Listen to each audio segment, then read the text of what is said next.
Gentlemen,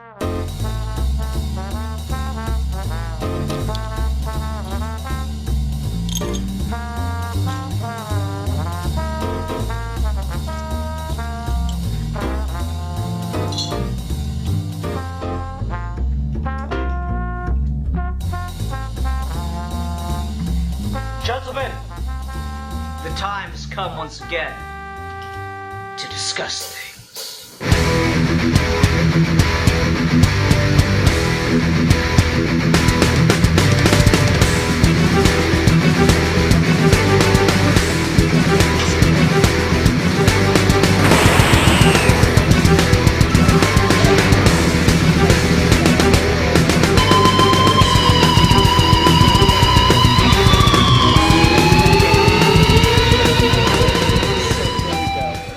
Welcome to another episode of Geeky Gentlemen. This is a intentionally short episode because the thing is intentionally short, and goddamn it, I know we're long-winded fucks, but like, come on. So, I'm Sid Part 2. Joining me today is... I'm that Matt kid. A geek for fun. And Steve. We're continuing our Doctor Who multi-Doctor stories, and we've reached New Who. We are at the very first multi-Doctor story of New Who. It is kind of funny that New Who and Classic Who currently have the same number of multi-Doctor stories. And this is Time Crash. This is in a short made for the Children in Need specials that BBC does that features the 10th Doctor and the 5th Doctor set in between the final episode of Series 3 of Doctor Who and the Christmas special for Series 3. So yeah, I'm sure Alfie's seen this. Steve, you've probably seen this one before? Yes. Okay. I saw one around the time it came out, I think. Oh, interesting. And Matt, I imagine you probably didn't even know this existed and were like, kind of, what the fuck? No, I have seen this. Oh. Not only have I seen this, I've seen the episode before and after this. Oh man, Matt's got hell context. Yeah, you see Voyage of the Damned? Let's go. Let's talk I about have. that. It's been like literally 7 years, but I've seen Voyage of the Damned rules. All right, sorry. it. So yes, haha, we have finally gotten into the part of Doctor Who where I have at one point seen it and still have that's nothing it. to say about it. This is going to be the only time because we're moving on shit you haven't seen afterward, which is pretty funny. That is true. That is true. I demand a Geeky Gentleman review of Voyage of the Damned. Eventually, sure. I'd be down. We'll just become one of those Doctor Who channels that, like, reviews every episode 5 times. I'll do it. Yeah, anyway. So yeah, this is an interesting one. It's very, like, nostalgic, just kind of all around. There's a little behind-the-scenes thing that I said to the guys, but it's like, you know, David Tennant's talking about, I'm with the Doctor that I grew up watching, and Moffat and Davies are there talking about how they're so giddy to get the chance to do this. And it's just, I don't know, it's a neat little special. I do think it's weird that, like, it's only this, and, like, really the only way to watch it is poorly done copies uploaded online, or, like, buried in the DVD extras. For the season. I don't know if it's in the US, if it's like region blocked, but on the UK it is on the BBC YouTube channel. Okay, I looked up Time Crash online on YouTube and no. Let me do this thing because I'm gonna get it for you, and I want you to see if it's like region blocked. I mean, it could be. Because Like I said, everyone has a VPN. We can test it out. Yeah, so like here it is. It's Phil Thing, BBC YouTube channel, millions of views. Yeah. I mean, it's funny if it is. Yep, no, video Yeah, unavailable. Not available. Yeah, unavailable. That's so annoying. Damn you, Britain! There you go. Why Then. would Okay. you region lock this of all things? I don't know. I don't This know. is one of the few Doctor Who things that America. you guys made that was good. Why would you try to keep this from us? More Doctor Who fans are in America than in the UK, I promise you. Well, there's that. It's just like you could monetize the video and put the proceeds to the charity that it was made for, or something. Like, I don't know. It's a whole thing. I was watching a channel that does a bunch of supercuts of things of Doctor Who, and they took like the Martha scene from the episode previous of this and cut it together with this, and then put the Voyage of the Damned like intro on there to make it like one consistent thing, and like that video got copyright strict, so they had to take out the time crash part, which completely undid the whole point of their edit. Wait. You're telling me someone stitched together 30 extra seconds of the beginning and end of this actual special? That is the most pointless thing I've ever heard. It's already in here. No, but like the whole Martha speech, and then... But why? It's already in here. Just She because, says like, when goodbye you... and leaves, and then the Titanic crashes. That's all there is. Well, it's just like when you try to watch these all back to back, like alright, so if you watch the end of series 3, right? It ends with her walking away, and then the doctor pushes a button and the fucking Titanic crashes through. And it's like, okay. And then you watch Time Crash, and the doctor says goodbye to the doctor, and the fucking Titanic crashes through. And then you watch Voyage of the Damned, and I'm pretty sure they open it with the fucking Titanic crashing through. So that's the most pointless thing I have ever heard in my life. it's just a little fucking fan edit on YouTube. Jesus Christ, Steve, what's your problem? That's so pointless. All right, sorry. Jesus, Steve coming after the fan editors now. Some man wasted his life doing this in that render time. No, fuck that. Jesus. Anyway, so yeah, what is the general consensus on Time Crash? It's good. I like it. It's very cute. Yeah, it's cute. I mean, I really like the sort of metatextual fucking David Tennant getting to basically talk to, you know, the actor who played the role before him. I feel like this probably means a lot more to people who are Who fans, because I watch it, I'm just like, oh yeah, it's cute, it's fun, but like I don't give a shit about Celery Man, so like, eh. Oh, Celery Man. For me, I like it a lot as well. Again, it's just cute, but I do think it's one of those cases where this is what I wish the children need, like Doctor Who specials and stuff we did more, where it's just, we've got the set, we've got the cameras, we've got the actor, Stephen Moffat, you've got 5 minutes, yeah, right, quick script, alright, boom, let's do it. Like, you don't need... This was not an expensive production. This was just a couple days at most, if not just a day. and they got it out, and it's fun, and the actors had a great time. It gives the 5th Doctor a chance to come back and do his own thing. It gives the 10th Doctor a chance to meet his hero and stuff. Like, I wish we did not only more of this with Doctor Who, but just, you know, instead of making every time we bring back like a cameo character, this big event, maybe you just have like a YouTube like special event where Tobey Maguire meets Tom Holland. Just, you don't need it kind of fits the treat a little bit more as like a secret little bonus extra, rather than it having to be this big lead up, build up thing. At least for me. So I like stuff like this quite a bit.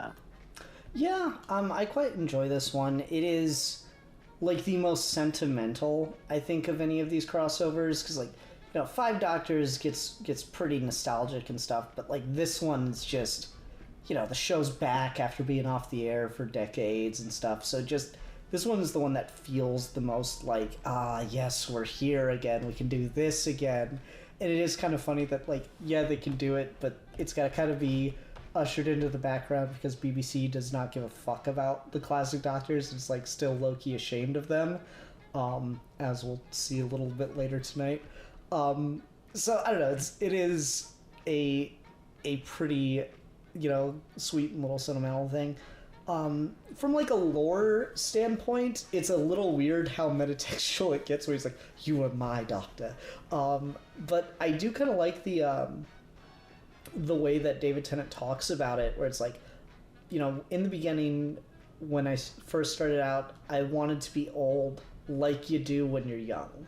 And I like the way that plays for the Doctor as a character, particularly with, like, Tennant and Smith as the 2, like, younger Doctors in the lineup and stuff, and how now they're the oldest that the Doctor had been to that point, and it's the Doctor trying to be as young as possible.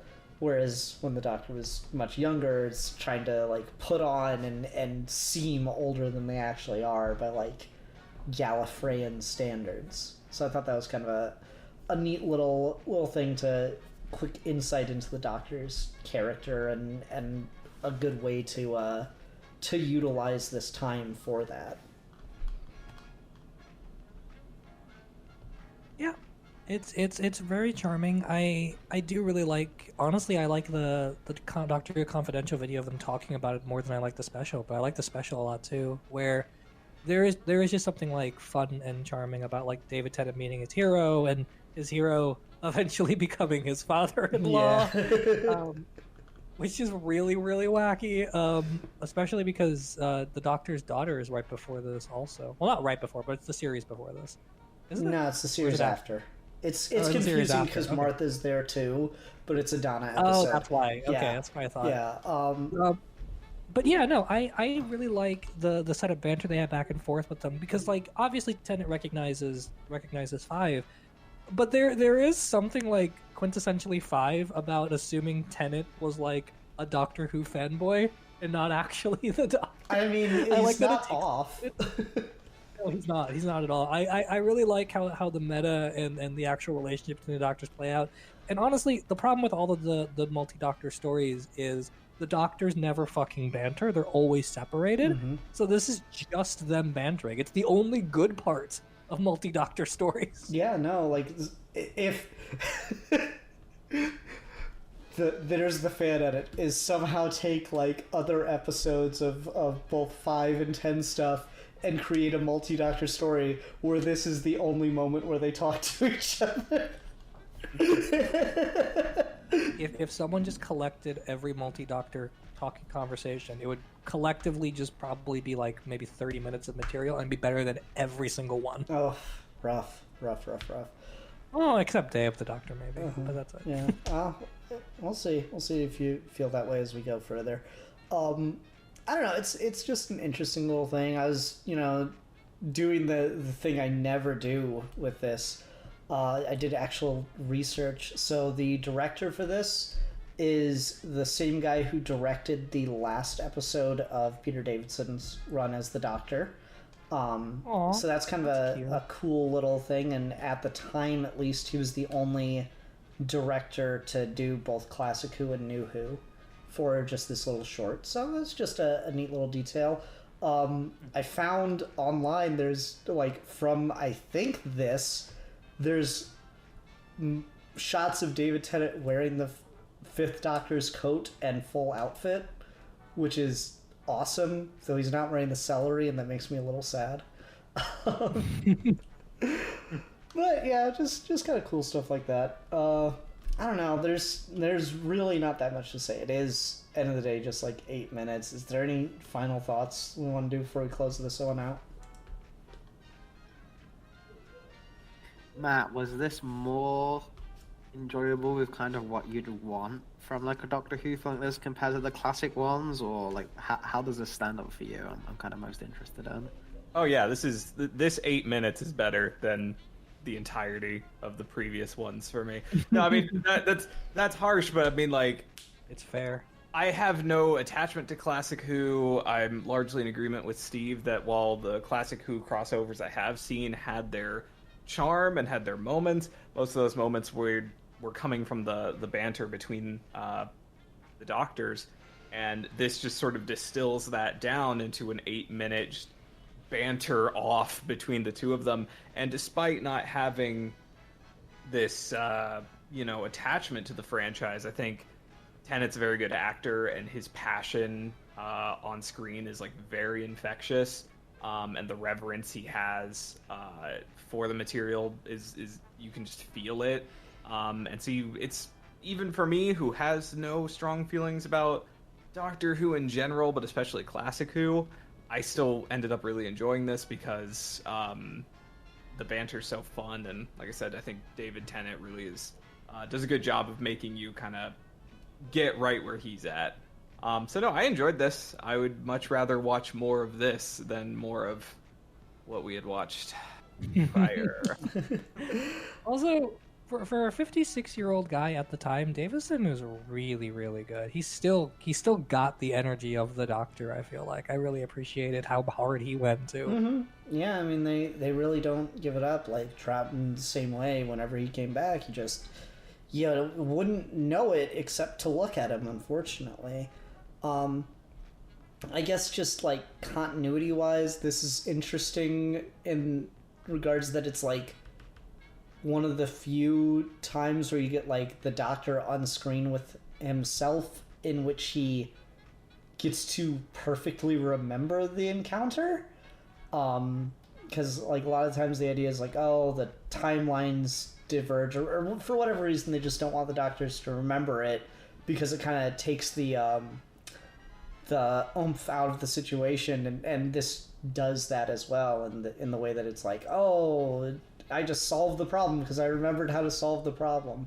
But it's like kind of it's cheeky. It's in a fun way where it doesn't feel like, disappointing. So I don't know. It was kind of neat and kind of interesting. I just like the idea that Tennant's like, oh, okay, I recognize this face, and now he's just got this fucking like countdown clock in his head for when this information's gonna be necessary. But otherwise, it was a fun one. Yeah, I think that's all I've got on this one. Alfie, any final thoughts for you? I would have liked if they did this excuse, made it like every time they got a new Doctor or something, they brought in one of the. Because I like the event they do where they're like, time displacement means the difference between us is aged up, so you look a bit different. Your hair's gone a little bit. Like they write in the excuse for why he looks different. Mm-hmm. So like, and it's a children in need special, so who fucking cares? Like, have Matt Smith meet fucking Sylvester McCoy. Like, make that dude. They should have done one of those. Have fucking Capaldi fucking fight Colin Baker.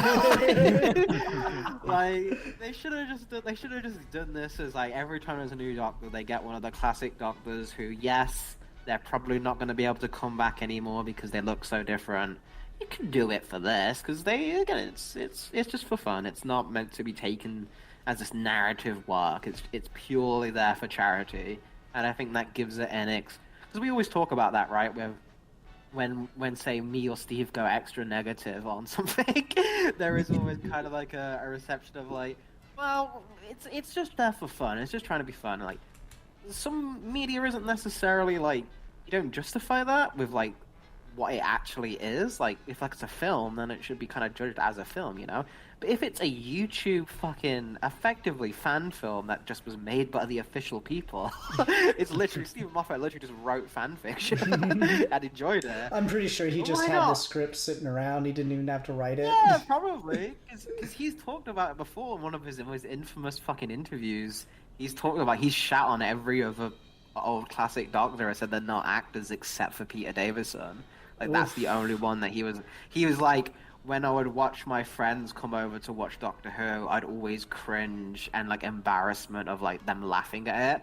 But Peter Davison was the only one which I could get them to sit down and actually enjoy it. So Peter Davison was like his nerd, like, okay, please don't show the tinfoil monster. Please do something good. So Peter Davison meant a lot to him as well, as like a kid and stuff. So I think stuff like this is just fun, and they should do it more.